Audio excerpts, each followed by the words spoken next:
ভক্তির অর্থ, কিন্তু ভক্তির সুস্থ রূপ সে জানত। মা কালী নিজেই আস্থা শেখাবেন তাকে।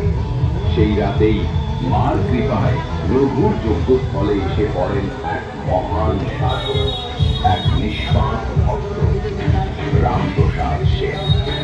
মার নাম জপ করতে করতে তিনি পৌঁছে যান ডাকাতের ডেরায়। ভাই, আজ রঘুদা আবার বড় যজ্ঞ বসিয়েছে। হ্যাঁ, বলে আজ এক মানুষকেই বলি দেবে। মা নাকি বলি ছাড়া রুষ্ট হন। যজ্ঞের আগুনের তাপে বনভূমি কাঁপছে। ঠিক তখনই দূর থেকে ভেসে আসে এক শান্ত কণ্ঠ, এক ভক্তের গানের সুর।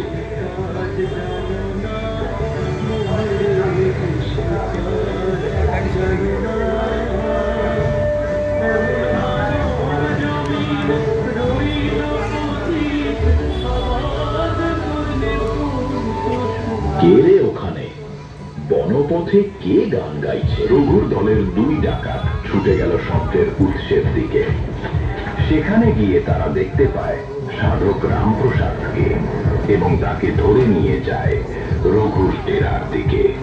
সর্দার, এক লোক ধরা পড়েছে, গায়ে সাধু পোশাক।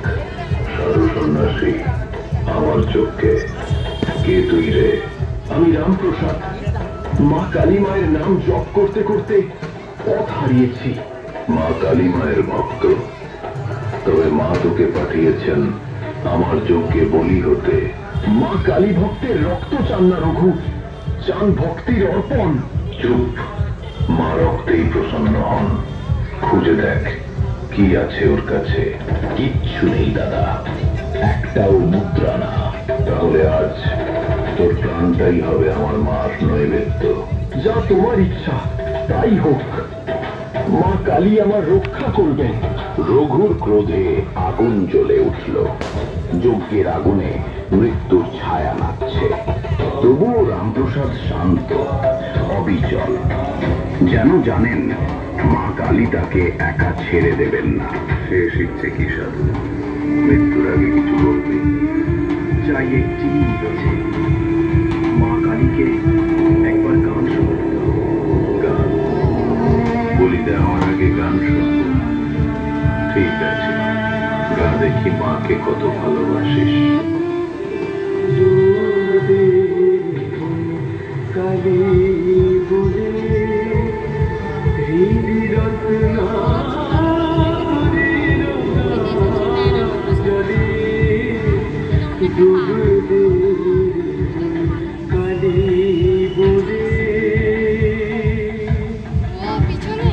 সেই গানের সুরে কেঁপে উঠল যজ্ঞের আগুন।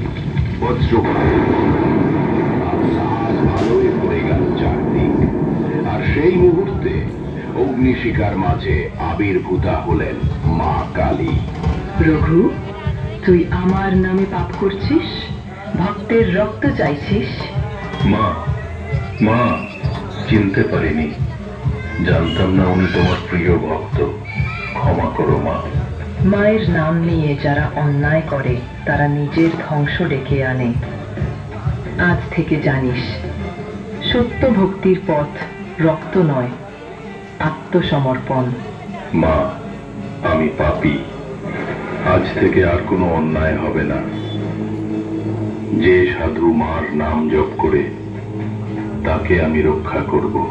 উঠে দাঁড়া রঘু, আজ তুই পাপ মুক্ত। ভয়ে নয়, ভালোবাসায় ও ভক্তিতে আমায় খুঁজে নে। মা কালী অদৃশ্য হলেন। আলো ম্লান হয়ে এলো, আর রঘুর চোখে ফুটল এক নতুন আলো, ভক্তির আলো। দেখলে রঘু, মা কালী করুণাময়ী। যে অনুতাপে ভরে যায়, মা তাকে কখনো ত্যাগ করেন না। ঢাক, শঙ্খ, প্রদীপের আলোয় ভরে ওঠে চারিদিক। অন্ধকারে যে খুঁজেছিল